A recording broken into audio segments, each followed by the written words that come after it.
Traven and I can chat throughout the show. But anyway, we've had great fun here technically this morning because it's Monday. But you know, like everything else, we just keep moving forward, which is a lot of what we're going to be talking about today. So good morning and welcome to Autism Live. I'm Shannon Penrod, and today is Monday. So right now we're doing parent-to-parent talks on Monday, as long as you guys still say that you want them. Today, as you can see on the screen, it's Monday, September 19th, 2022. It's a very interesting week already. But I'm thrilled that I'm going to be here with you guys for the next hour live, talking about a subject that I know a thing or three about, which is the feeling of being overwhelmed and what that is and how we come to it, how we come to look at it, and tools that we can put into our backpack so that we can manage it. So we're going to be talking about that for the next hour. And Max has already written in and said, I need some help on feeling overwhelmed. We're in the process of getting our daughter tested, have the evaluation and testing coming up, and so far have set her up for occupational therapy and have an IEP set for her for kindergarten. So Max, I'm sending you a hug because there are a lot of people, myself included, who have been through this process before, and we have an awareness. It's different for everybody, right? But we have an awareness of some of the things that are probably racing through your mind about how are we going to do all this? Why is it taking so long? Am I up to this challenge? Am I doing everything that I can? And, you know, ad infinitum, like multiply that times 374. So first thing I'm going to do is hug you and say that you're among friendlies, because here on this show, we talk about autism from a 360-degree perspective, and our goal here, our mission, is to provide information and inspiration to the autism community. And I always say the larger autism community, because that, of course, starts with individuals who are on the spectrum. They are the beating heart of our community.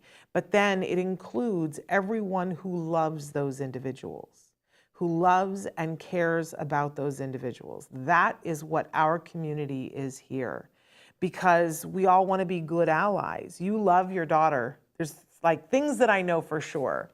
You love your daughter and that you want to help her to be able to do what she needs to be able to do in her life so that she can have success for herself. And a lot is going to change over the next couple of years. But Max, I have to tell you a little secret. You're doing a great job.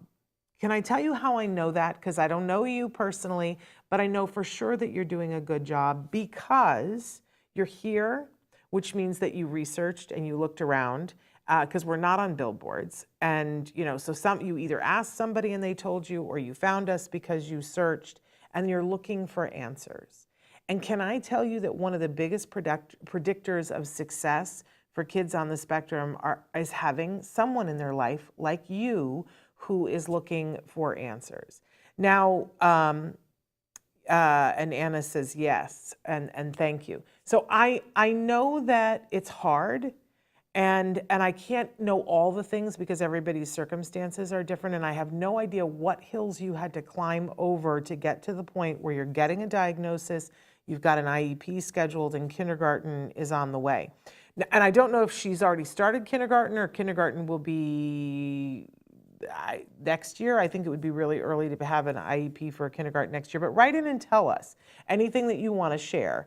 And by the way, for those of you who are watching and you're like, well, I want to be a part of the conversation, we're live right now on Facebook, on YouTube, and Twitter, and about 12 other sites. And Traven is going to show you a bunch of those sites where we're live and places where we podcast, because we're live right now with you, and then later on this will be available as it will be available on YouTube, first of all, with the video, but it'll be available as a podcast wherever you get your podcasts. So Traven's going to show you those things if he can surmount the technical problems that we're having, because right now, I don't know on your monitor, but I'm ghosting myself. We have gremlins sometimes, you guys. I don't know why these things happen. But in any case, at some point, Traven will show you a bunch of the different places where you can connect with us. And you can search us. We have a link tree that's out. I don't really even understand how that is, but there's a QR code that shows you all the places that we are. So we hope that you will find us in the way that is best for you and that you can connect to that and connect to us.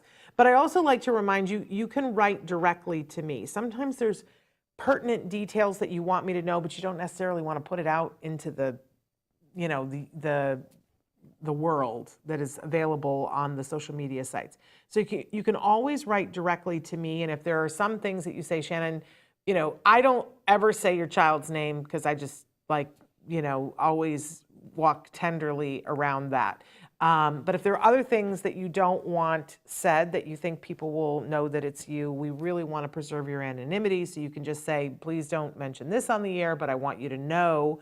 Right? We always appreciate as much information as you can give us. My email is Shannon, SHANNON, at autism-live.com. Shannon at autism-live.com. And at some point when we fix the problems, the technical problems, we'll put that up on the screen for you. And I see you guys are starting to write in, and we absolutely love that. And we are going to be talking about the overwhelm, and Max giving you some things today that might help you. There it is. See, Traven is so good. Shannon at autism-live.com. Irene says, I get together with other moms who have a son or daughter with autism once a month. We may go to the movies or go out to eat or just for coffee. And I imagine that that's really helpful, Irene, because one of the things that we're going to talk about is that you do have a tribe, and that being a part of a fellowship serves a bunch of different purposes to help you to manage the overwhelmed. We won't say that it gets rid of the overwhelmed, because that would be crazy talk, but it helps to manage the overwhelm when other people talk to you and you go, oh, I'm not alone on a planet in Mars. And other people have managed this and they survived and they thrived. Oh, okay, as long as I know that that's a possibility. Dark Angel says, I'm not even overwhelmed. I'm a dead walking woman. Oh, my girl. There is nothing that can make me forget how my 3.5-year-old used to talk to me and now he can't talk. Oh, my dear. I understand so much more than you possibly could know. This is why we have the tissues close by. Let me just say to you, Dark Angel, that you're an amazing mom. You're not a dead woman. That there is so much going on that sometimes it feels like a part of you has died. And I will say that I think that that is true. A part of you that was naive and thought that everything always was going to be okay and that it wasn't going to be hard, and what parenthood was going to look like. I always tell people, see the field in the background over there? That's what I thought parenthood looked like. I thought that when I was going to have this pudgy little elf, and that he and I were going to run in that field and we were going to chase yellow butterflies, and that it was going to be happiness, and that was all that there was going to be. And in my dream of parenthood, there was certainly no autism, but there was also no poopy diapers, and there was no bills to be paid, and there were only people who loved us and wanted the best for my child and wanted him to be happy and safe all the time. I want to tell you, though, Dark Angel, that I went through a period of time where my son was talking to me in complete sentences, and then for him, you know, some people have it where it stops overnight, but for him, and I'm talking about this guy here, he lost it gradually, where words went away a little at a time. I would say it was like I would put him to bed and a thief would come in the night and steal just a piece of him that was small enough that only the main person who's with him, who was me, would notice and go, hey, why was he saying this full complete sentence yesterday and he's not today, right? Until finally it was, you know, that a word a day adds up, and he wasn't speaking anymore, and then it was catastrophic, and I felt that I had lost him forever. And it was, overwhelmed? Yeah, it was so overwhelmed, and the sorrow and the grief that comes with that. And I want to say to our friends who are on the spectrum that are watching, I want you to know that when we talk about this and the sorrow and the grief, it's not sorrow and grief over our children, it's over what we thought we had and what we thought we lost. I'm couching it that way, Dark Angel, because I thought I had lost that forever.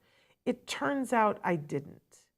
And it took a long time to get to the place where I knew that, years, maybe a decade. So I'm not trying to say to you that it's an overnight thing and that I have a magic wand and that I can bonk you with it and it's all going to be okay. But I see you here. I see you claim your seat. I see you trying. I see you working really hard. And I know that on this journey, that's the important thing. And I don't know where your child is going to end up. I don't know what your story is going to be down the road, but I can tell you that because you're doing the work that you're doing right now, it's going to be okay. It is going to be okay. And you're going to see that, and it may not be right now. I thought I was dead too. I really did. And I started having panic attacks because it was like I had nothing, no place left to go to have panic attacks. But you know, my favorite phrase is, it's all going to be okay in the end. And if it's not okay now, then it's definitely not the end. And I do understand, Dark Angel, that it's hard.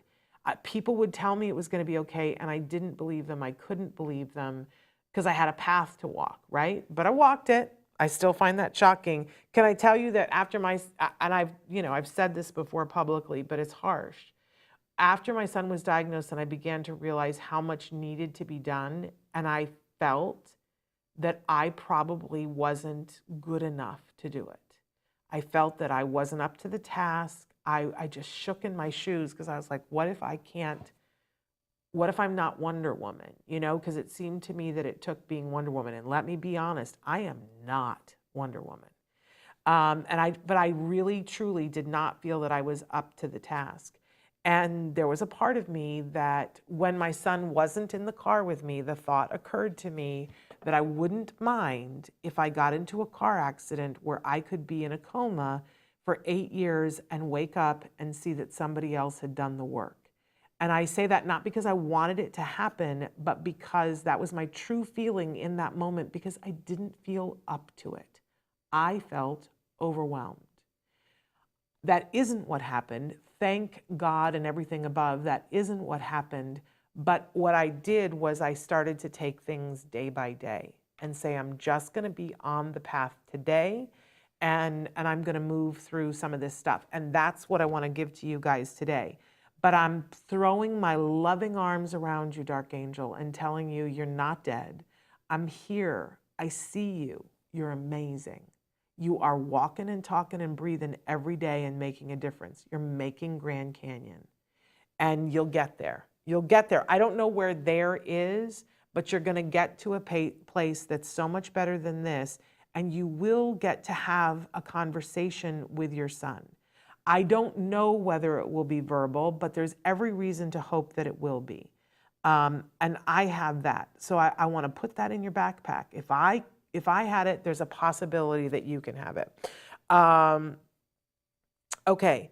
Yeah, Irene, I see what you're saying there. And Liliana, hello from Riverside.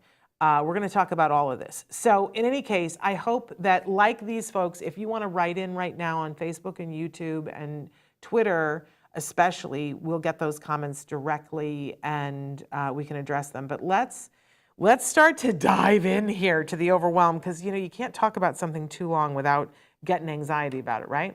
So let's see. Is it going to work, Traven? There we go. Oh, no, I think I advanced more than one. Oh, no, I advanced more than. Okay, so we're talking about overwhelm. This is dealing with the feelings, the stressors, and realities of life. And everybody has feelings, everybody has stress, and everybody has different realities.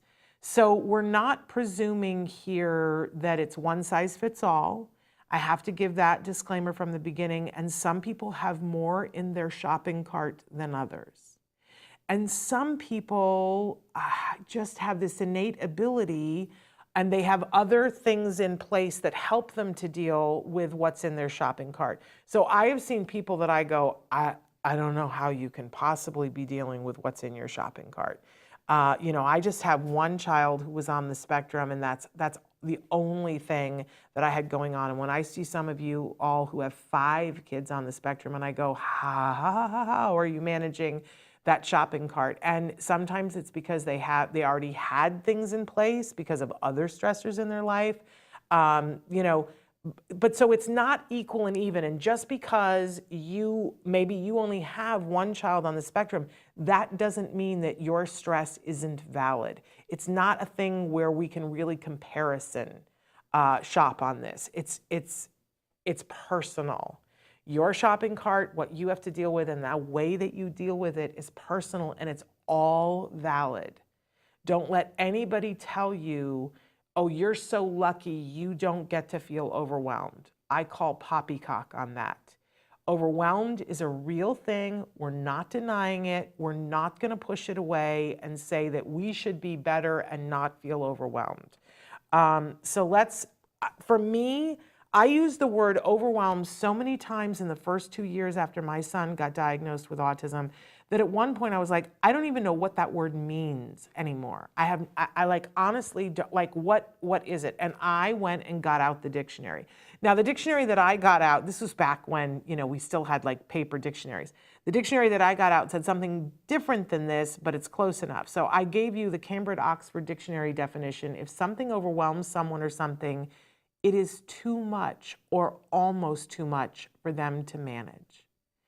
And then I put the etymology in here too, because what I found, I looked up overwhelmed, I didn't like the definition, and so then I looked up whelmed, right? And what I discovered is that the word whelmed means to be underwater. And so when you were overwhelmed, you're significantly underwater. And take a look at the etymology of this, that some of the origins of this word is to turn upside down, overthrow, knock over.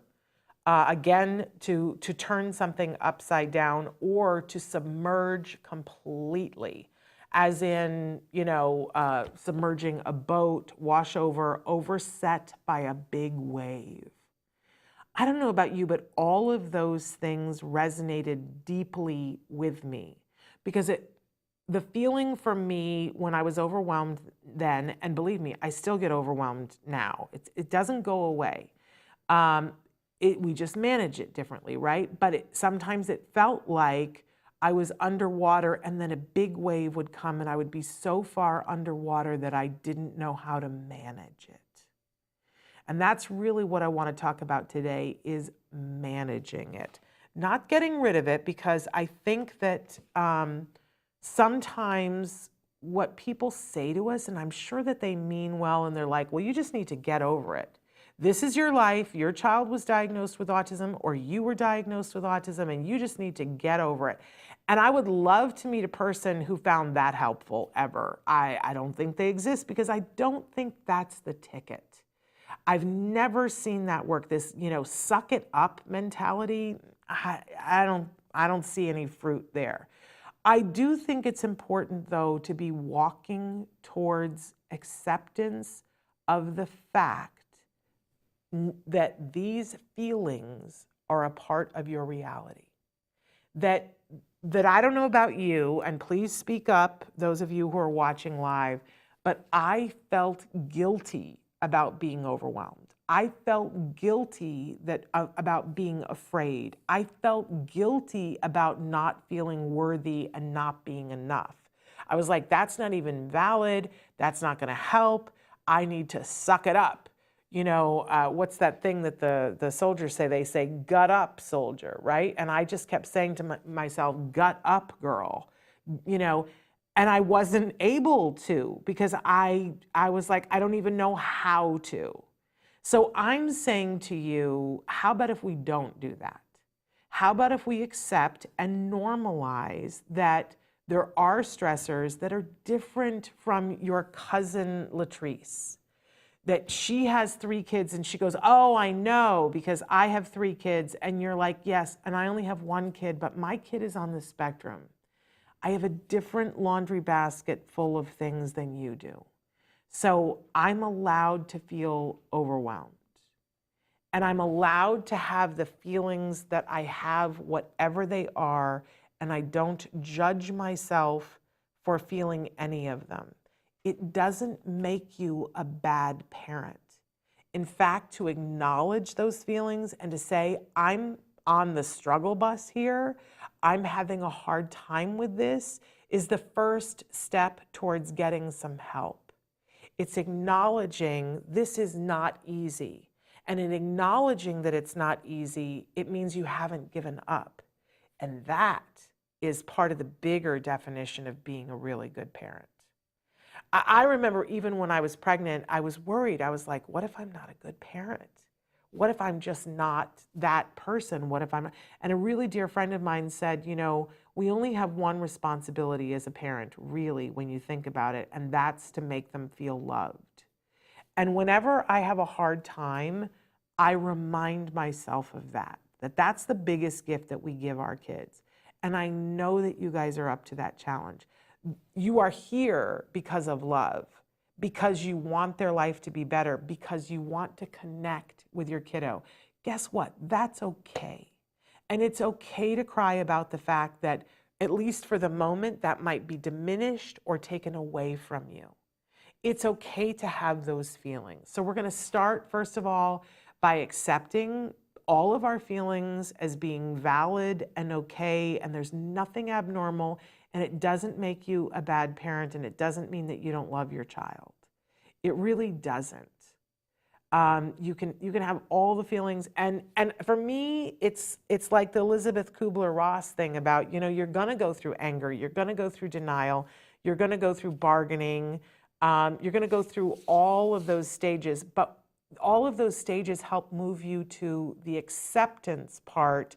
And right now, I'm just talking about the acceptance of your feelings, not the acceptance of the diagnosis, not the acceptance of what people are telling you is going to be the rest of your life.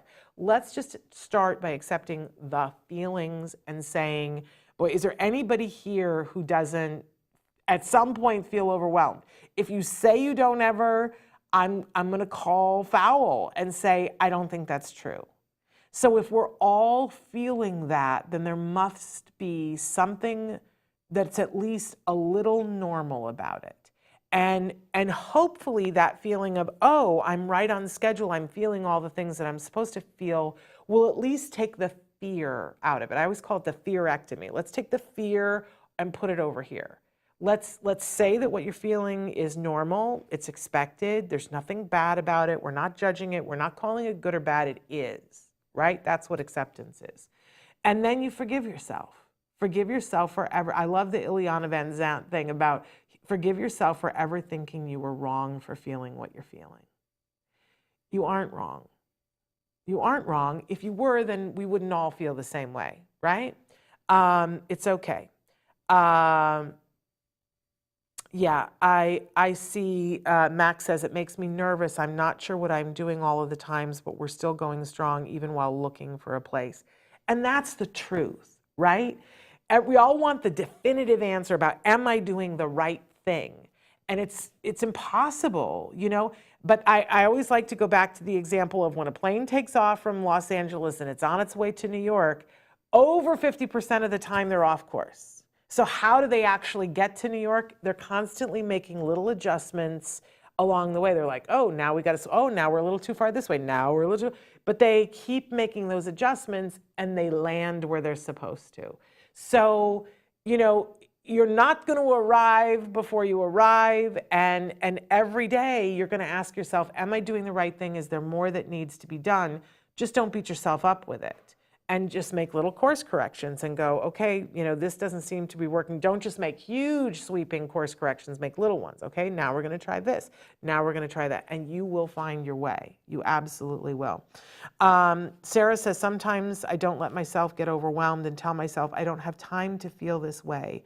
I need to act now and just move forward one step at a time. I don't allow myself for wallowing. Okay, and we are going to talk about taking action. That taking action is a way to get you out of the cycle of overwhelmed, but I also want you to make sure that you find a time and a way and a day and a how, or a minute or an hour on a regular basis to allow it to flow. And we'll talk about how the many different ways that you can do that. Because I will tell you, Sarah, that if you don't, you bottle it up and then it leaks out on the day and the time when it isn't convenient.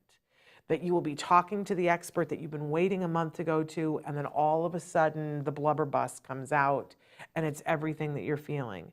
And I think it's better to let the steam out on a regular basis than trying to bottle it. The other thing that I've seen is that people get sick. Parents get sick because you can't hold all that in. You got to keep letting the steam valve out so that you can, be there in the way in the days that you need to be. I see a bunch of things that you guys are writing in. And Aisha says, that's how I feel till now. I jumped ahead. She said, I feel that there is no time to cry. I think we have to, sometimes you got to schedule it. And it might be that it's in the shower, right? But we got to build in a time for you to have your feelings in a way that is safe for you and that you don't feel like you're going off a cliff. But I can tell you, the longer you let it bottle up, the more when you let it pop, it's going to feel like you're going off a cliff. Here's what I know.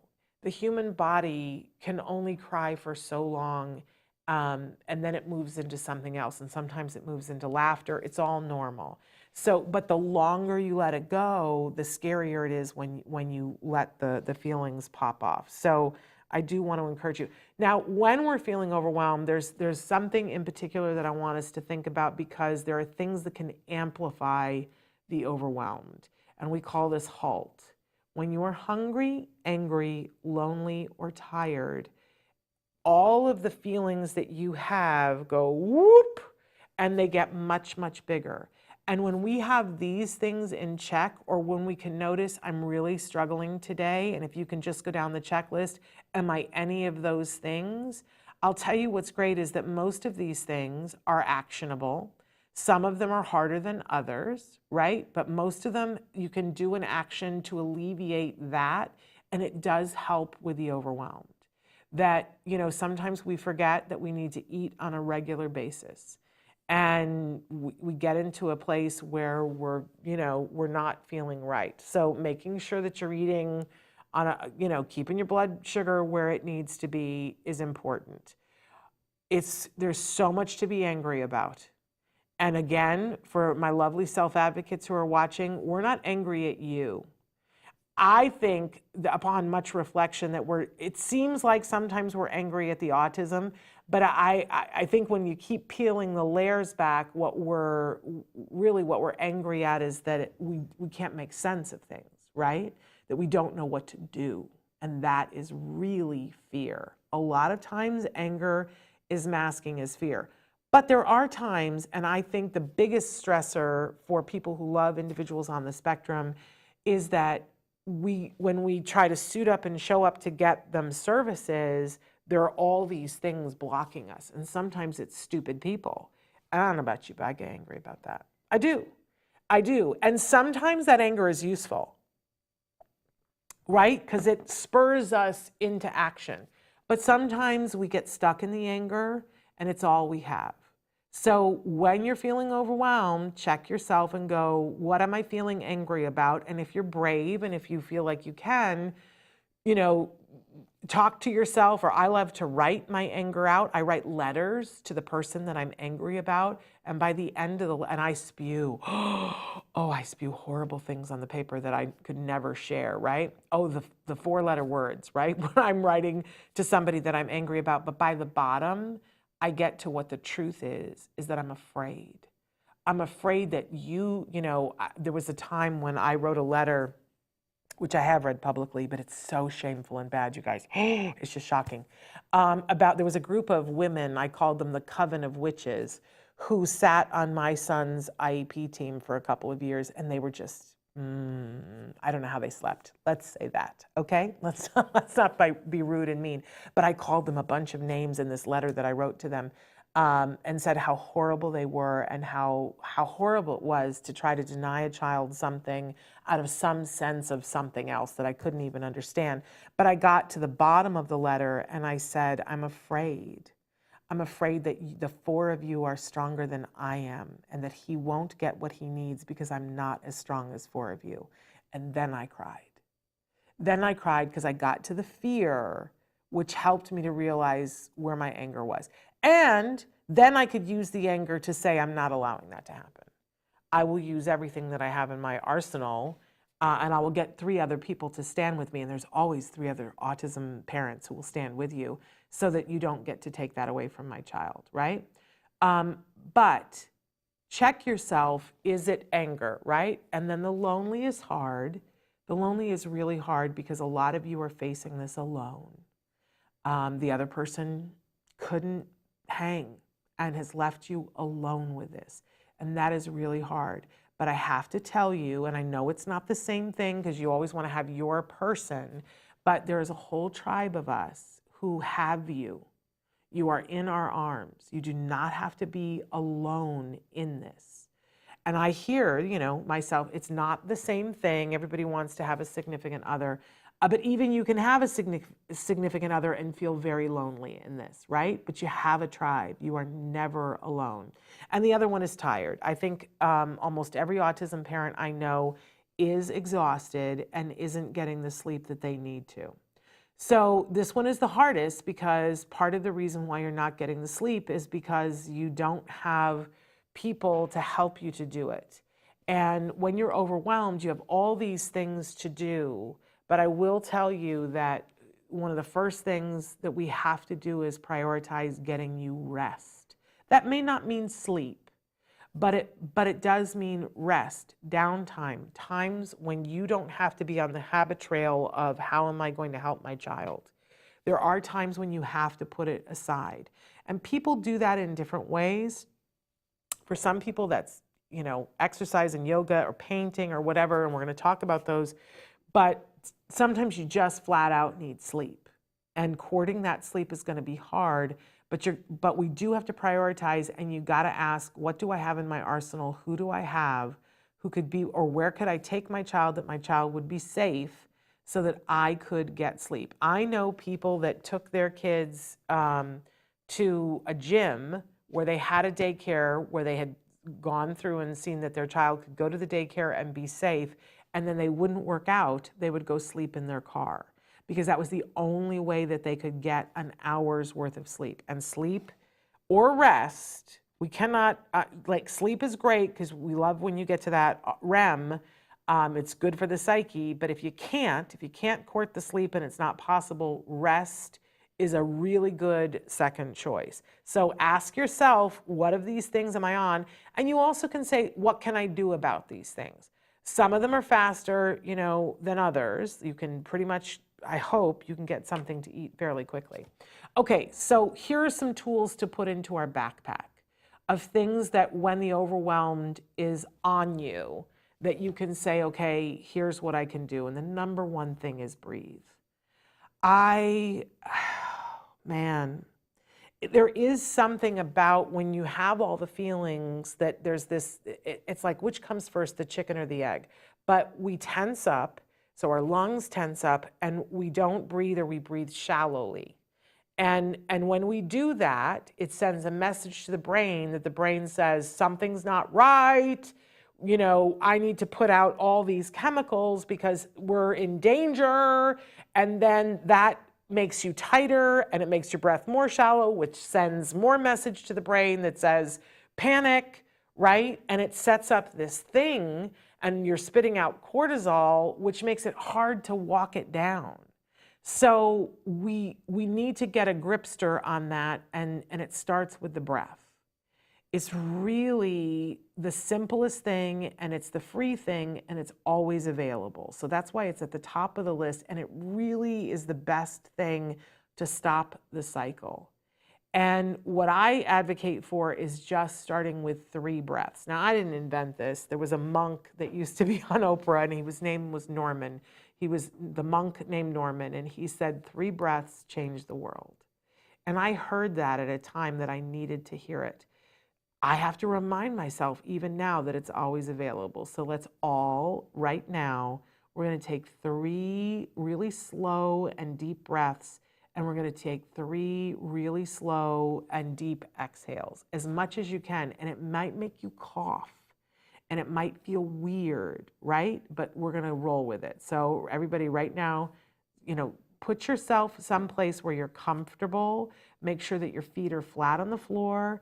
I encourage you, if you can, to put your hands on something, because this is like a grounding exercise. You want to be touching something with as much as your body. If you're sitting in a chair like I am, feel the chair on the backs of your legs. Feel your feet in your shoes on the floor. Feel whatever is below your hands. If your hands are on your thighs, feel your thighs, right? And just take a second, and I want everybody, I hold so much tension in my neck. Take a second and just sort of wiggle it a little bit so that you can feel all the kinks and everything there. We're not going to worry about that right now, but we're going to take 3 slow breaths. You ready? Inhale. As far as you can, right? And then slowly push it out through your mouth. And keep pushing until it's all the way out. And as soon as you're at the end, take another inhale. You can do it in your own speed. You know what we're doing, breathing in and breathing out. So if you haven't already, second inhale.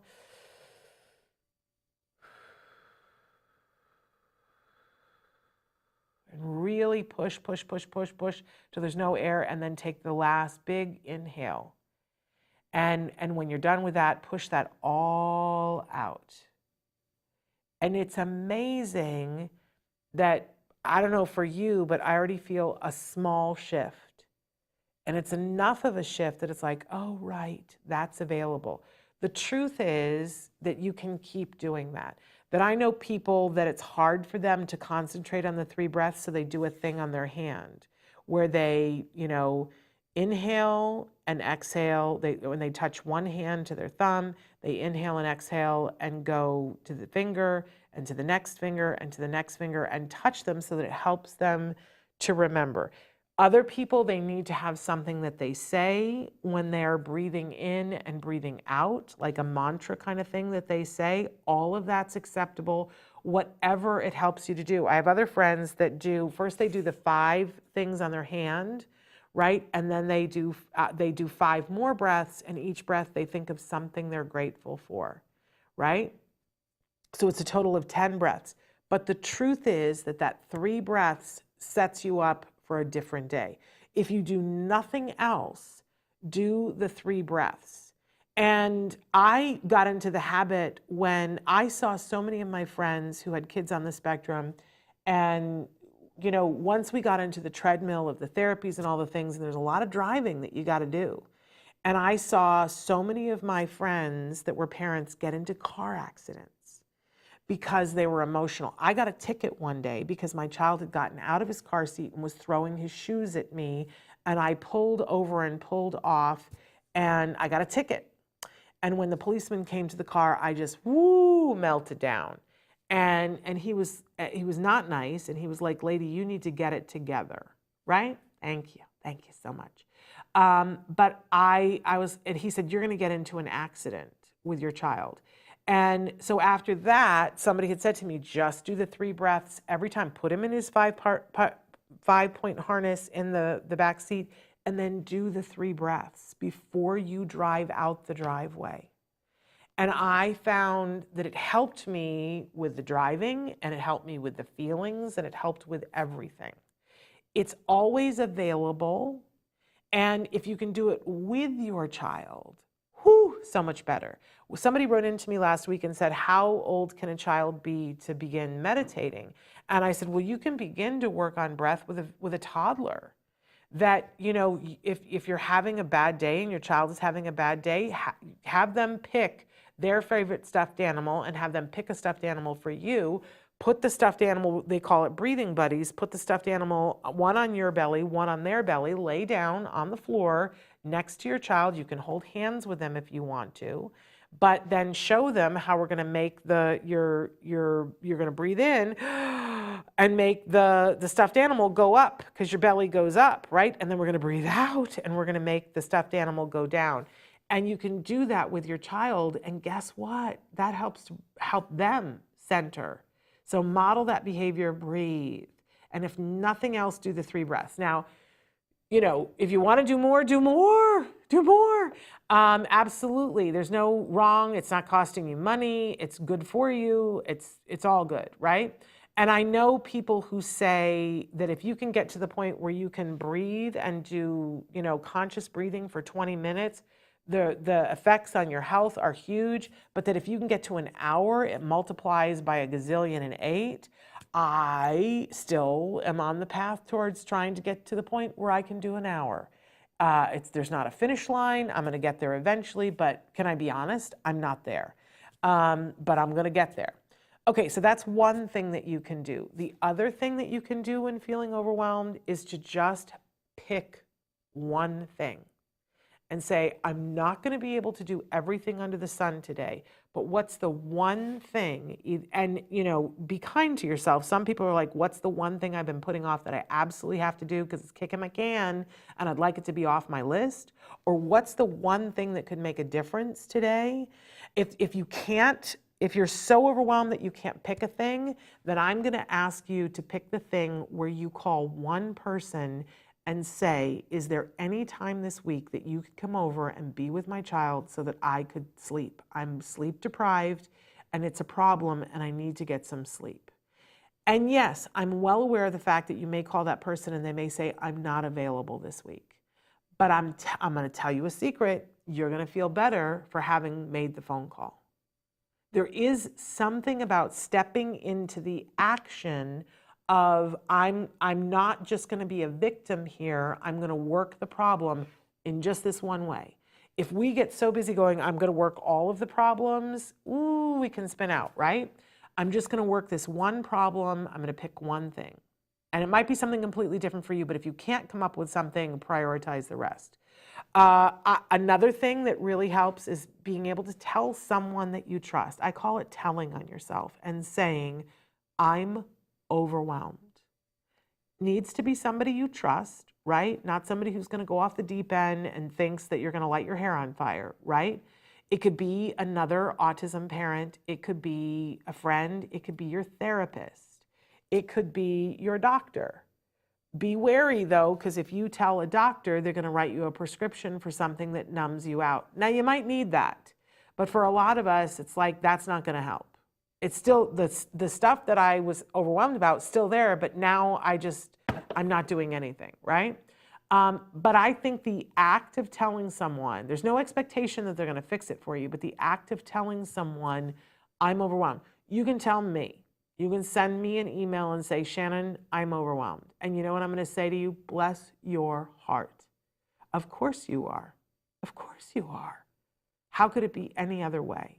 But you're doing a good job. You are. You're doing a good job. And there it is on the list, rest, practice compassion. Now, who am I talking about practicing compassion towards? First and foremost, yourself. Because you know what they say, you can't give away what you don't have.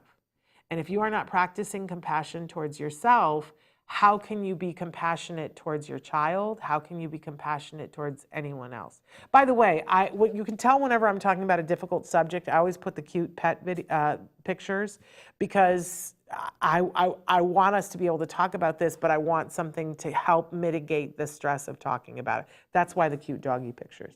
But we practice compassion towards ourselves. So I always say, what if a 16-year-old came to you and said, I'm feeling overwhelmed? What would you say to them? Would you be kind? Would you say to them, you're an amazing person dealing with some pretty amazing things. Overwhelmed is normal. You're doing a good job. Would you be kind to them? To a 16-year-old? Or would you tell them to stuff their feelings? Would you tell them to get over it? I have this sense that you would not do that. So why is it hard for us to do that for ourselves? I don't know, but it is. It's hard for all of us. But so I always say, put the 16-year-old test to it and watch what you're saying to yourself. Because if the way that you talk to yourself is, I'm not up to this, I can't do this, this is hard, I'm not going to be able to do it, there's too many things to do, then that just cycles more of the overwhelmed. It's not what you would whisper into the ear of the 16-year-old who's feeling overwhelmed. If you were watching somebody be overwhelmed, you would be cheering them on and you would say, take a breath. you're okay. And you can talk to yourself that way. You can, and try it. It makes a difference. And of course, prioritize rest and breaks. And it doesn't have to be absent from your child. We can practice rest breaks with our child. It may not look how you want it to look, right? But we can practice those things. Michelle, please send me the copy of your story. I really want you to send that to me. I'm looking forward to that. And I hope you have an amazing week too. Jill says, I'm new. My identical twins, late diagnosis in 20s. IEP showed signs, but no diagnosis till 2017. My youngest, 30, was killed by blood thinners. Surviving twin, both lived with me all their lives. And now it looks like the surviving twin has had suicidal ideation. It looks like no employment, zero support. We have not been seen or heard. Jill. Because of the late diagnosis. Jill, I'm telling you that I see you, I hear you, and there are many of us that see and hear you. I actually have a new resource, Jill, that may be of use to you. I don't know.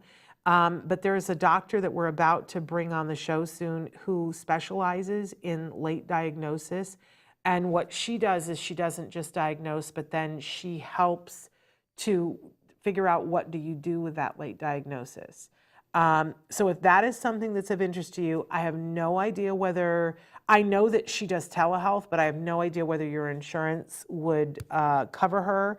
But can I ask you, if you feel comfortable, reach out to me and I can connect you to her so that at least you can have a conversation. And I see that you say you've been crying for years, feel very alone with zero support as a single parent and trying to save my surviving son's life. Well, Jill, you are amazing. And I see you say he needs an income and we have become invisible. You know what my friend Joanne Laura always used to say, everybody deserves a seat at the table, and that starts with employment. But let's see if we can't get you some help. Please, if you wouldn't mind, because I have no way of connecting with you this way, but if you will write to me, Shannon at autism-live.com, I would love to refer you to that doctor. You can at least have a conversation with her to see if she is somebody that can help you to help your son. And again, she specializes in late diagnosis and then an action plan for people who have a late diagnosis. I would be thrilled to be able to hook you up there. Anna says, I've caught myself upset because I felt that I have given him and fought for so much, but no one sees what I see. And Anna, that's part of this journey, is that and I think it's why so many of us feel so alone, is that you have a front row view of what's happening with your child, and other people think that they're seeing it, but you know differently. I always say, nobody knows, because nobody's there at 3 o'clock in the morning. But I will tell you, even though I don't know, because I'm not there with you at 3 o'clock in the morning, no one knows. But there are a group of people in your tribe who understands what that feels like when nobody knows. And we can be compassionate and be your sisters and brothers on this journey and tell you that you're amazing and that what you see in your child is valid and no one can take that away from you. And that you're fighting the good fight. And that some days it feels like it's a treadmill to nowhere. But again, you're making the Grand Canyon. You are making strides. I guarantee you that. And Max says, I completely understand how you feel, Anna. We're seeing you guys. You are seen, you are heard. Jill, I love that you're in Riverside County because then you're close to this doctor. I love that you're here. Oh, and I love, Jill, that you breathe and tap. Tapping isn't even on my list of things, but it's definitely something that we could add to the things that people say helping. If you guys don't know about, okay, I'm not going to remember, but is it EMT? That's the name of it. But if you just look up tapping, you can find videos online that will help you to learn. It's emotional memory tapping. I don't know what the M stands for. But tapping is very effective. And I've done tapping and it really, really helped me. But here are some other things that people say help. Talking to a professional. Now, why a professional? Because I already said talking to friends and talking to your tribe, but there is something about talking to a professional. And when I say professional, it could be a therapist, it could be a psychologist, a psychiatrist, it could be a clergy person. But there are people that are duty bound, that because they're professionals, that if you talk to them, unless you're talking about hurting yourself or someone else, it has to stay with them. They're not allowed to talk about it with other people. And what I call that is a safe dumping ground. Sometimes you just need to have a safe place where you can go, this is a poop sandwich, and not be judged and not feel like, oh, well, now I've made that person worry about me or feel bad, or now they feel like they have to, there's something so freeing about being able to say it to somebody who doesn't have to fix it, and who doesn't get to judge you and doesn't get to go talk about it with other people. A lot of people say that that is very helpful, but also talking with peers and friends, very helpful. Laughing, I think, is one of the best medicines in the world. And sometimes you have to cry before you can get to the laugh. But my husband and I, in the darkest of our days, when we would finally get my son to go to sleep, which would take hours, we would watch we had an old VHS tape that was like the best of Conan and the best of Triumph the Insult Dog. And we would watch that and laugh until we were sick. And I mean, like above and beyond, because it was such a release. It was such an amazing, amazing release. And of course, it took me years before I knew that Robert Smigel, who is the voice of Triumph the Insult Dog, guess what? He's a member of our tribe. Two kids on the spectrum, fighting the good fight, right? Amazing to me to realize that we had that connection, but he's somebody who helped me pull it through because it was so ridiculous. A puppet dog that says, for me to poop on is every punchline. And I would just laugh and laugh and laugh and laugh. Thank God for laughter. Don't be afraid. Now they have all these comedy channels on the radio and on Sirius XM and on your TV. Don't be afraid to tune in and laugh. It's good. Writing, I told you, I would write out my anger. It was therapy. And it was a safe place where I could say, you bleepity bleep, bleep, bleep, bleep, bleep, coven of witches. How dare you, bleepity bleep, bleep, bleep, think that you're going to take something away from my son over my dead bleepity bleep, bleep body, right? And I would swear so much on the paper that then I would read it back and I would laugh because it would be redonkulous. But it would help me to get to what was really going on, to get what the fear was, and they didn't have to see it. I didn't have to burden them with that as much as I disliked them. Taking time off is another thing that has helped people, whether it's time off from work or time off from classwork or time off from whatever it is you need to take time out from. Maybe it's your friend who, you were their confidant before you had a child on the spectrum and now they still expect for you to solve all their problems. You just take a break from them, go time out, and it could be today we're just not going anywhere. Today we're gonna, close the blinds and we're gonna watch Disney videos and my kid and I are gonna sit on the floor and eat cereal on the floor. You just take a little break. You just can't take that break forever, right? But sometimes taking a little break is great. Believing in something bigger. Somebody wrote in about their feelings about God and how God has helped them. And I think that for a lot of people, having a faith in something bigger than them, and it doesn't, if God is not your thing, you can have faith in a group, that the group of other parents that you're in, you can have faith in that, but believing in something bigger than this moment and this thing that's going on with you. I said early on to my husband, I said, okay, if this is this is the lot that we have been dealt, this is what has happened to our child and to our family, it's got to count for something bigger than us. And so I was like, I need to learn as much as I can because the deal that I made on my bedroom floor with the God of my understanding was, please help me to know what to do. Please show me what to do. And I promise you, if you help me help my child, I will in turn help someone else. I try to live that every day because I believed in something bigger than it was just we were having this experience and it had no meaning to anyone. How about editing? Sometimes you just have to say, I'm just not going to be able to do all the things that I could before for a while. I know somebody that might be watching that I dearly love that's a brilliant photographer and had like all these things that they were doing and coaching a softball team and a brilliant photographer. And they said, I'm just not going to be able to do that for a while. And I think it hurt them that they gave it up, but it was a choice.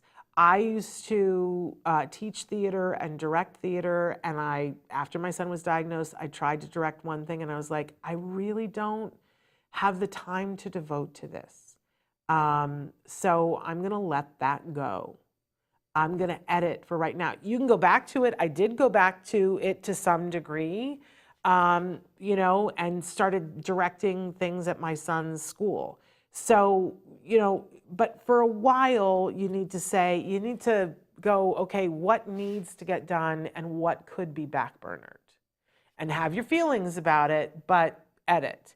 And sometimes it's editing friends and people who are a time suck and an emotion suck, the succubi in your life. And sometimes you got to edit them out. I'm just looking at, and Max, there are many people here that you're saying, I need a friend with this experience, me and my wife. And there are many people here, including myself, that we have been through this. And we have a wealth of knowledge to share, and we're here for you. I'm here for you. If you want to chat, email me. Okay, and Jill, I see that you're going to email me. Great.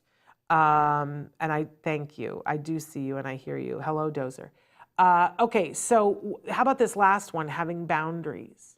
That people expected a certain amount of stuff from you before your child was diagnosed with autism, and now you're going to say to them, I'm not able to do that.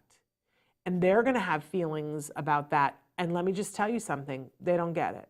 They don't get it, bless their hearts, they don't. You didn't get it before your child was diagnosed with autism, and now you do. They were you before your child was diagnosed. They don't get it.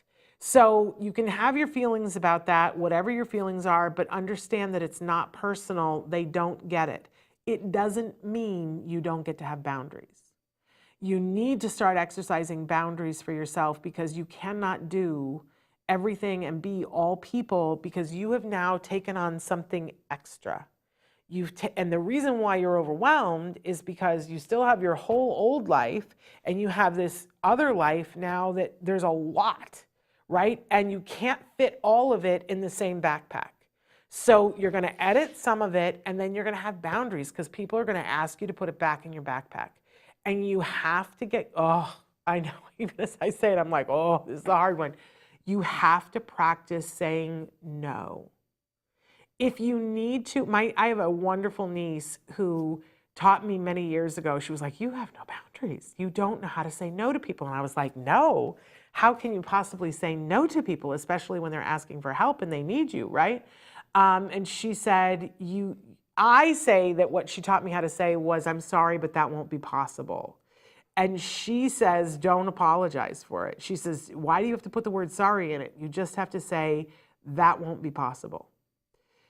So when somebody's asking you to take on the PTA this year and you say, that won't be possible, it feels weird, right? It's a thing you got to practice. I practice all the time with my husband. I say, somebody's going to ask me to do something and I have to be able to say no, so practice it with me. And we role play it out. We rehearse.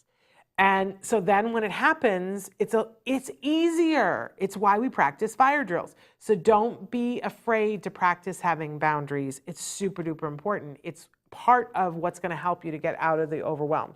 But there's also all of these other things that might help. I know so many people who start to take up art. It could be doodling, it could be painting. I didn't put gardening on here, but that's absolutely one. A lot of people find that exercise. My son and I went to a restaurant on Friday, And the guy that it's his restaurant, he's an Ironman triathlete. And we were having a conversation with him. He made amazing healthy food. It was all vegan, so fun, gluten-free, fabulousness. And he said, you know, people to ask me all the time if I want to invest in this thing, invest in it. He said, the only things I invest in right now are me and my body and my children and their education. Those are the only things I am investing in this point in my life. And he said, in the morning, because I said, how do you find the time to be a triathlete? He said, that is me time.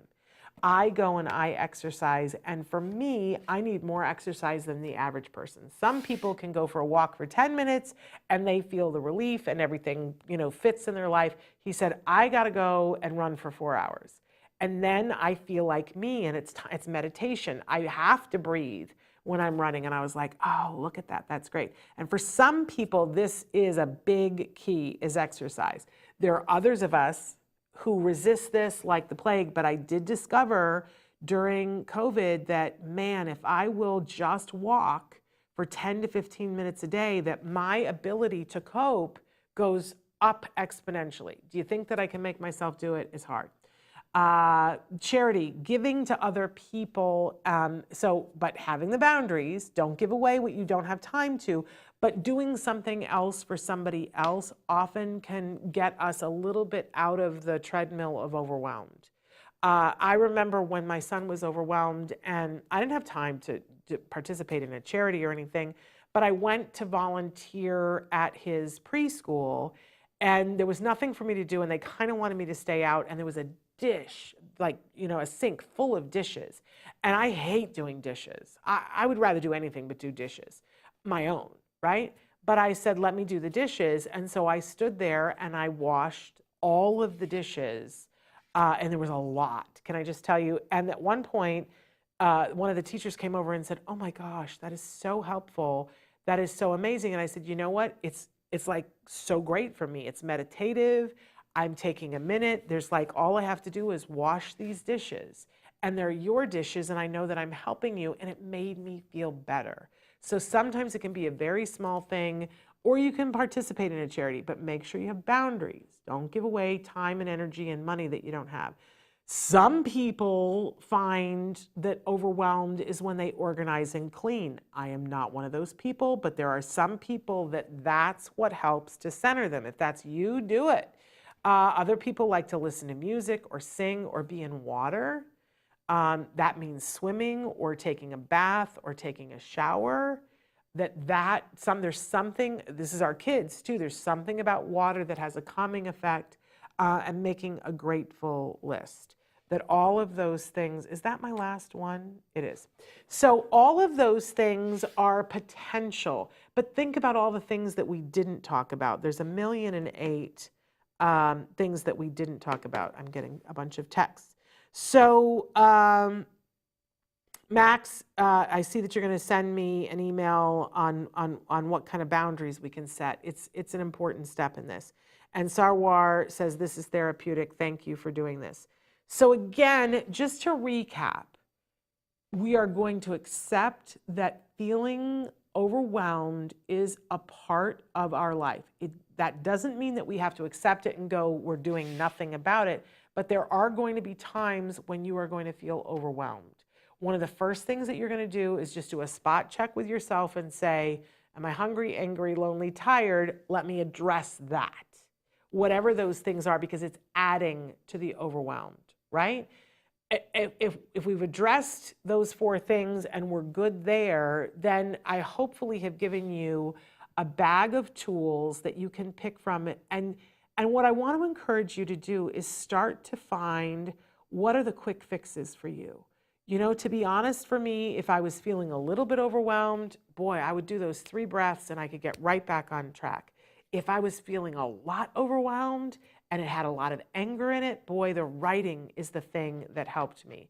I don't go to exercise unless I am completely like, I got nothing else to do and I have to go walk it off. Boy, that's rare for me. I have to be super overwhelmed.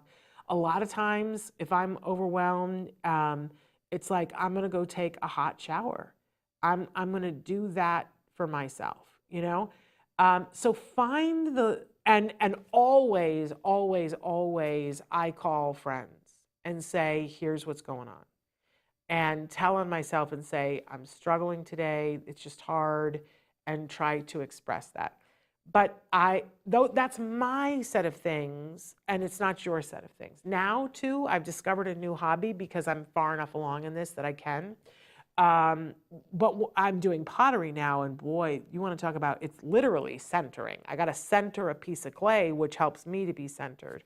I didn't have the time for that when we were early into intervention, but what I did do when we were in early intervention, which I'm so grateful for, I scrapbooked.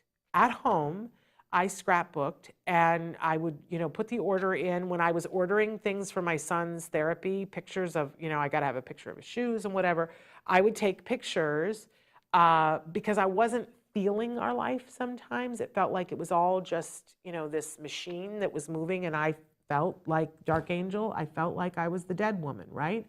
But so I archived it. I would take a piece of paper. It's not brilliant. I can show you some of the scrapbooks. They're not brilliant, but I have pictures to show that we were there, that we survived, what we did, and what it was like. And it's amazing to me to look back at it to see that it wasn't all bad. It felt hard, a lot of it, but a lot of it, there was joy and there was happiness. So that was the hobby that I took up. And I could do it when I wanted to do it. And occasionally I would go with a group of other moms. There was a Friday night thing where you would go and it would start at 9 o'clock. So the kids were all in bed already and they stayed until 4 in the morning. And boy, that was so much fun. So much fun to go to those. And every once in a while I could do that, But you got to find your basket of tools that works for you and start to use them. Don't just, it's funny because it's like, first you got to accept that the overwhelm is going to be there, and then you have to get into the action of, okay, how am I managing it? And remember, managing it is the word, because I don't see it going away, but you can manage it. Sarwar says, maybe a topic for another day. Son 3 started pre-K 2-year program with district early intervention, and after school goes to CARD ABA, but I see some regression. Is this normal? Yeah, we can do a whole show about regression. Regression is a very funny thing that for those of us who have kids that regressed into autism, because that's not everybody's story, right? But for those of us whose kids regressed into autism, it can feel like a car accident in slow motion when your child loses a skill.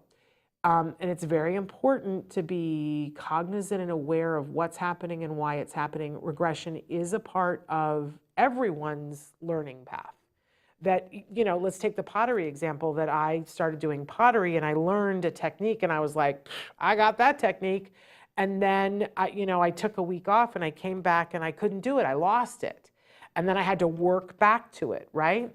And our kids will experience a certain amount of that. But if we're mindful and minding the store, first of all, you want to have consistency so we minimize it, so we don't take a week off, right?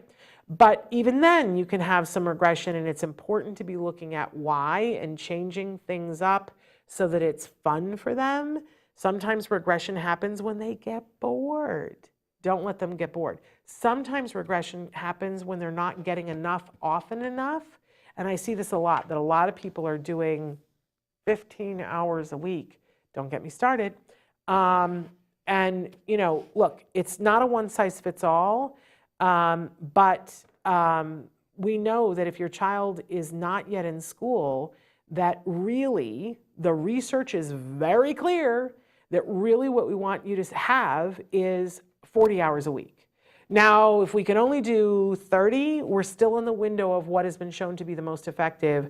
But if you get below 25 a week, you are not in the window of what is most effective for kids at that age.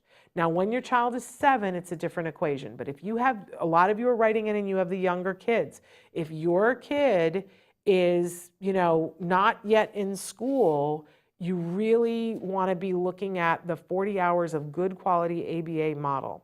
Because sometimes when we're doing those 15 hours, we're doing just enough to where the kid is frustrated, but they're not getting it.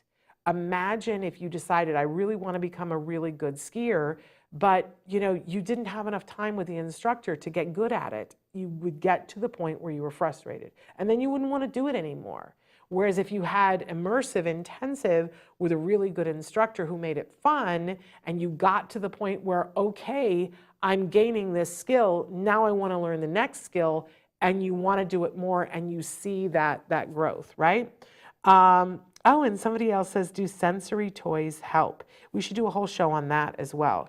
Yes, sensory toys can help depending, it's a big question, right, Max? But sensory toys can help.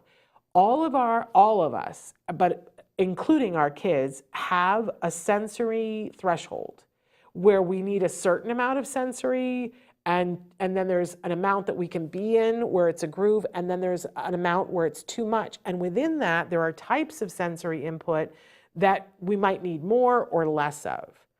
I am someone who sensory can't handle it if somebody is talking behind me. I don't know why. My ears are big enough, and they stick out far enough, but if you are talking behind me, that is louder for me on my sensory scale than if you're standing in front of me.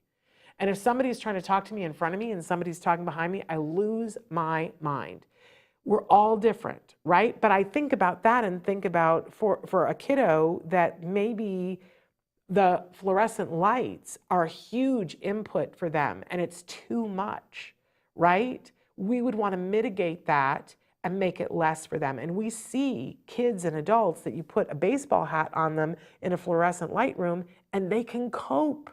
They can cope with all kinds of things. They can see what's in front of them because they aren't having to mitigate that, because I can't see the flutter, but they can, right?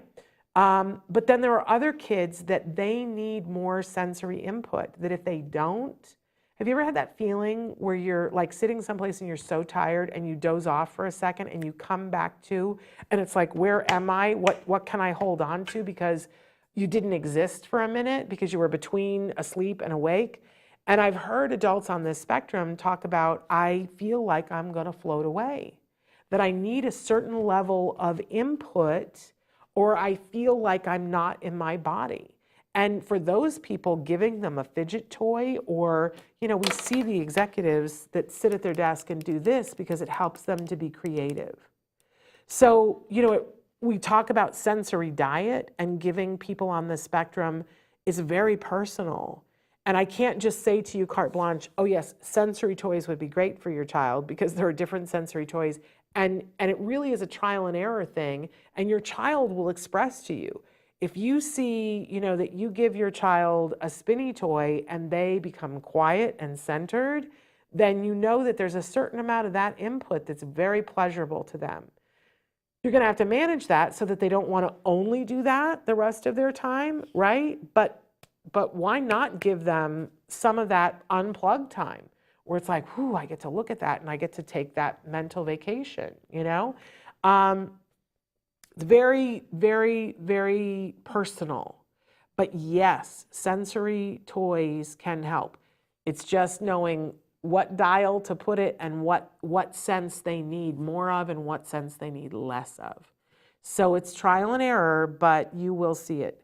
Joe says, do you have experience with a child starting a new behavior like trying to make themselves throw up? This is something that started last week and not sure how to help. And Joe, I'm sending you a hug. Yes. There are kiddos that will show this behavior, and it's really one of those things. Anytime where we get into stuff like that, I really want you to be talking to an expert about that.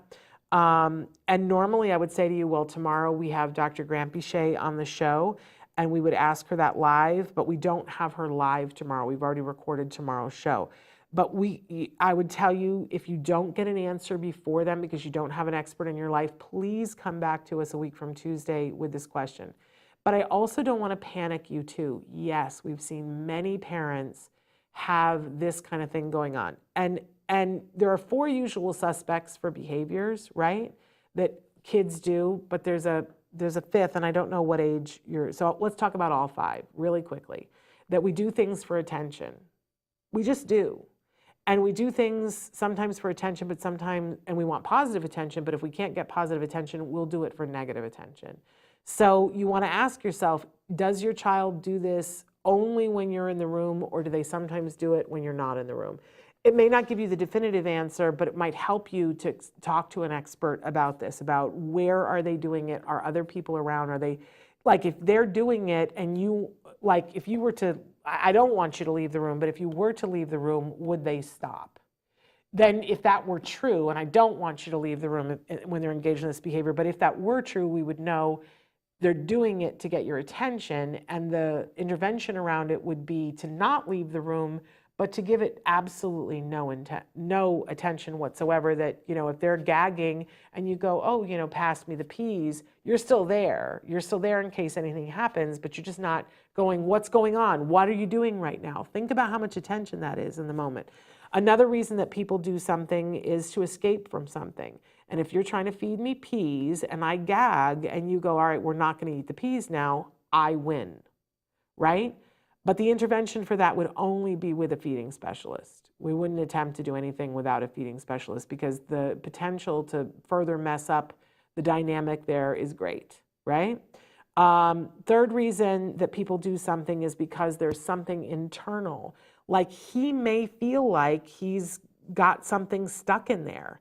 I don't know if you've ever had that thing where sometimes it's emotional or allergies or a sore throat or whatever, or maybe he ate something and, you know, it's scratched on the way down, and so now he feels, or maybe you just have a tickle in your throat, and so maybe he feels, you know, so he might be gagging because of that. And if you feel like it's that, I would take him to the doctor and make sure that there's nothing going on, right?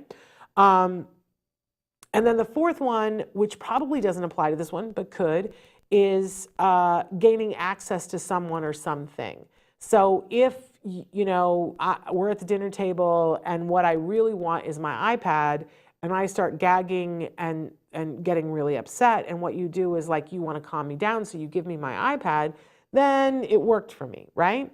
But the last one, which is very uncommon among children, but at a certain point, kids get this, and if you have teenagers, it's very much the thing, and that's control.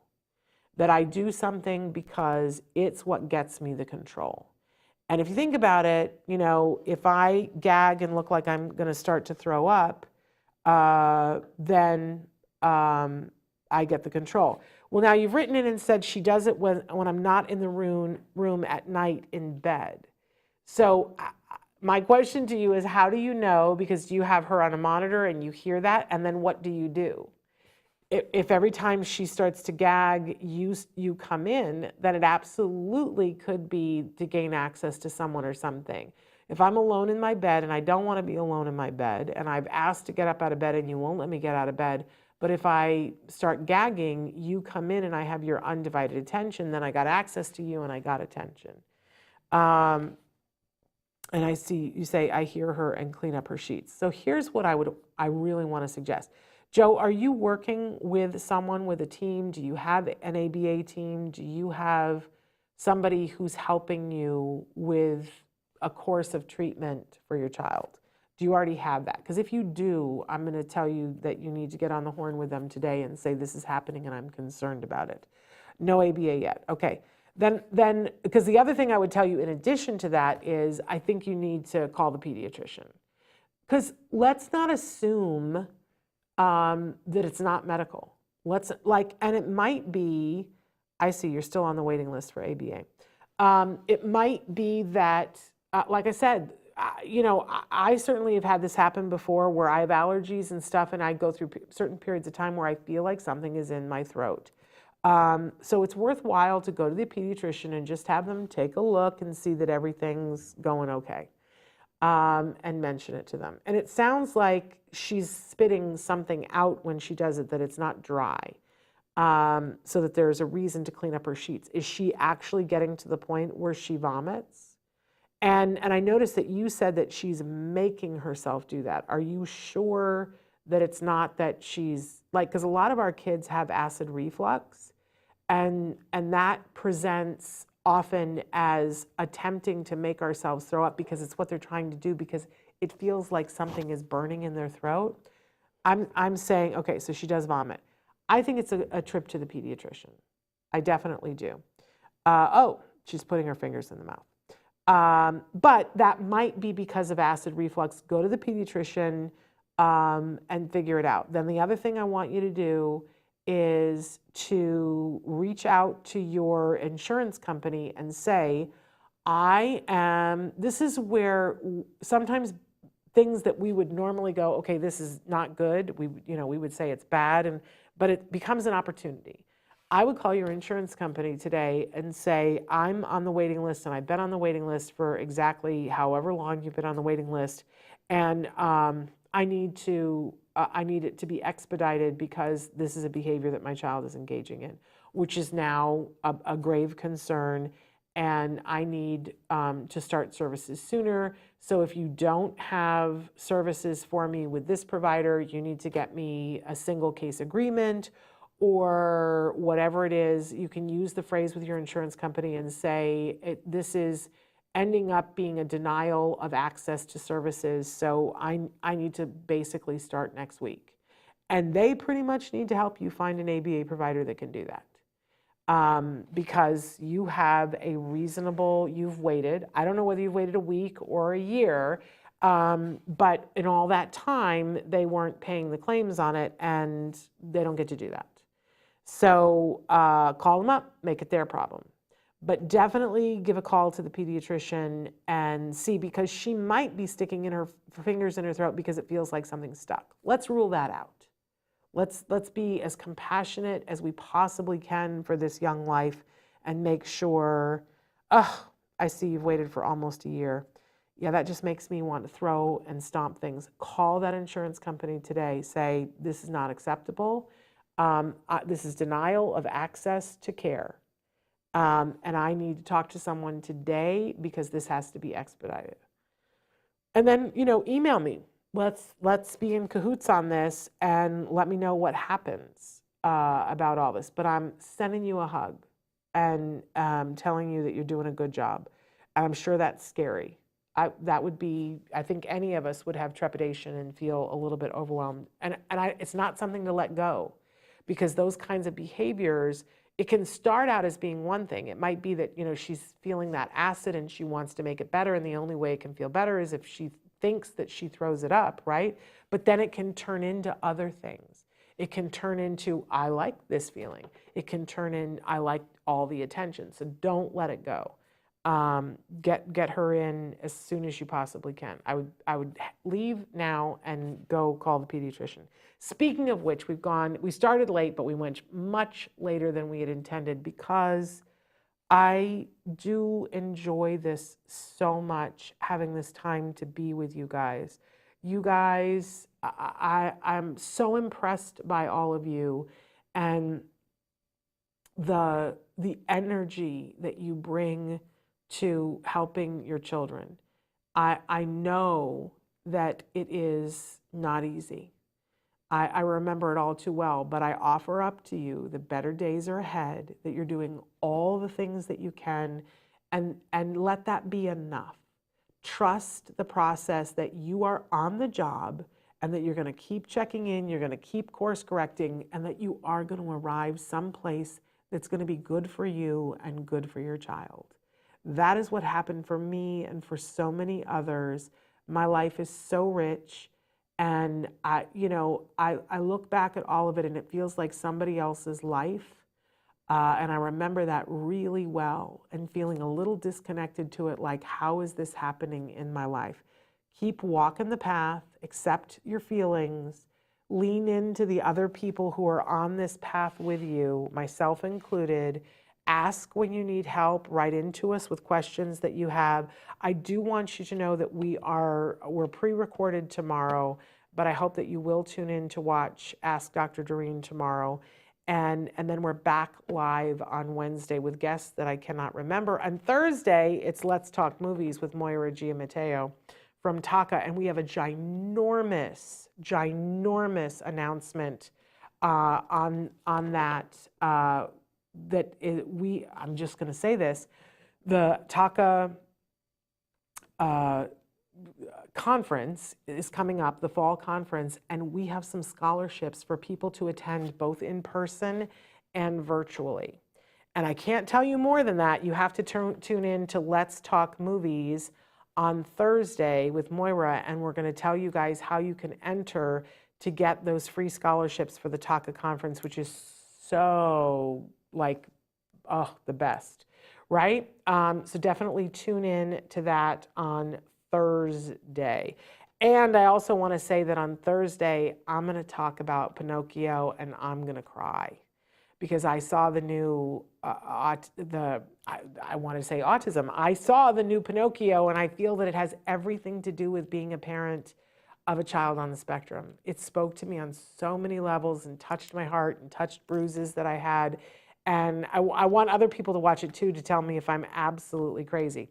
And one last thing before we go, I forgot to tell you guys very important news that we've been talking about here on the show, that for those of you who took Tylenol while you were pregnant, we have covered on the show many times that there's a new study that came out that was done by the National Institute of Health. It was conducted at the Johns Hopkins Bloomberg School of Public Health, and it showed that for babies whose mothers took Tylenol while they were in utero, that they had a significantly higher prevalence of being diagnosed on the autism spectrum.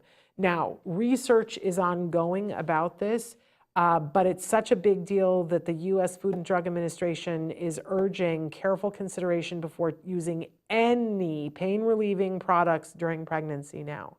So that's very important, and I want you guys to share that with the people that you love in your life. But for those of you who already did, because we did in good faith, this is not about blame and fault and all of those things. We were told by our doctors that if you had pain while you were pregnant, that Tylenol was a safe thing because acetaminophen was fine. So you might have taken Tylenol, you might have taken Excedrin. It's what we did. And so that might bring up feelings of overwhelmed now, like, well, so, what did I do? What has happened? This is not about any of that. We all acted in good faith because we thought that it was fine. Our doctors told us that it was fine. But I want to tell you a very important message that it may be that you are owed financial compensation. That's a very big deal. I do want to say very clearly that research is ongoing, but they are asking for people to step forward right now who did take Tylenol where they were pregnant. I'm going to give you some information here with a phone number to call. I also want you to know that I'm asking you to call Shapiro Legal Group. There are a lot of groups out there that are asking for people to be a part of this. I cannot speak for any of those groups.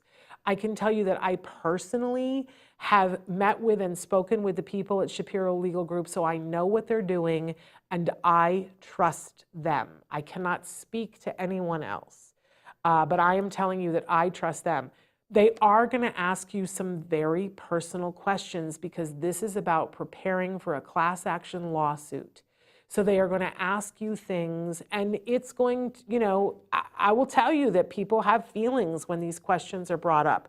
But it's important that you participate if you are someone who took anything that contained acetaminophen while you were pregnant. Again, that could be Tylenol, that could be Excedrin, it could be so many other products that are out there.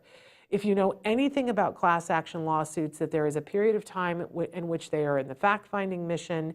And, so if you're not sure, I'm going to urge you to call. The number is 888-657-0455. Again, it is the Shapiro Legal Group that you will be calling, and I personally have vetted them. When do you ever hear me say that, right? But they are in the phase right now where they are evaluating the potential legal claims by parents of children that have been subsequently diagnosed with autism. There are some rigorous things that you may not qualify for the study, but can you do yourself a favor and please just call? And know that a couple of people have reached out to me and said, Shannon, they are asking some personal questions because this is a legal matter, you guys. And they need to ask questions to see if you meet the rigorous guidelines of this first test. And you may not, but you will know that you have done something and you'll know, okay, I either qualify for this or I don't. And don't feel bad about it if you don't, but it will take a few minutes of your time. It's so worth it, you guys. And down the road, it may be that people get financial compensation.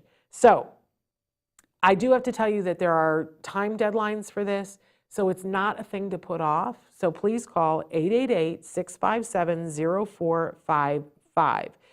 You will be calling the Shapiro Legal Group. As I said, I've met with them, talked with them, or I wouldn't be talking about it here. And I trust them, and that says a lot. You can also visit their website. They have a form there that you can fill out if you don't want to talk to somebody. That's ShapiroLegalGroup.com/autism. I do need to tell you that Shapiro Legal Group PLLC associates with attorneys throughout the country to help people nationwide, is licensed in New York and Washington, D.C., and has its principal office at 60 East 42nd Street, New York, New York, and that this ad was read by a non-attorney spokesperson. I am a non-attorney spokesperson, but you guys know that I wouldn't be talking about it if I didn't look into this. So there we go. I do think it's worthwhile to call them, or I wouldn't be talking about it with you. We are going to be back live on Wednesday, but we're back tomorrow with Ask Dr. Doreen, and I encourage you to watch that because she is a wonder. You guys, you're doing a good job. This is not easy. There's nothing about this that's easy, but I will tell you that there are so many people that you're going to meet on this journey who will love your child, who will love you, who will accept your child, who will love and accept your entire family, and that there is a world of people out there who want the best for your child. You're going to have to course correct along the way, and there are going to be people who disappoint you, and there are going to be things that you try or don't try, and you're going to make decisions. You are going to get to a different place in the sun. You will. Because our kids are amazing. They really are. They are differently abled, but as that reveals itself to you, you're going to find peace in all kinds of things. Regardless of how impacted your child is, if you get the right help and support, people who just shore you up and show the love and make sure that you're safe and that everything is going well and that you can communicate with your child and your child can communicate with you, you will get to a place in the sun. It will happen. It's going to look different for everybody, but I've seen people get to that place where they're like, I know where we are. I know what we're doing. I have peace in my soul. I love my child. I know that my child loves me. And I know when my child is hurt, my child has a way of communicating that to me. Like, that's huge. And sometimes you get to much, much, much more than that. So stick with me. You're doing good. We hold hands. Si se puede, right? All right, my friends, I got to go. But I'll be back with you guys live on Wednesday. But do tune in tomorrow to Ask Dr. Doreen. Until then, give your kiddos a hug from me and a big one for you as well. Bye-bye for now.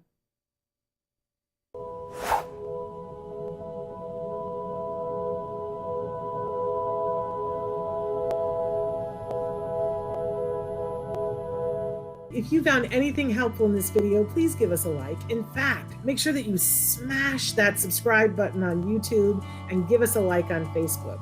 You can also follow us on Twitter and on Instagram for important updates. And please download our free podcast wherever you get your podcasts. Thank you so much. See you next time.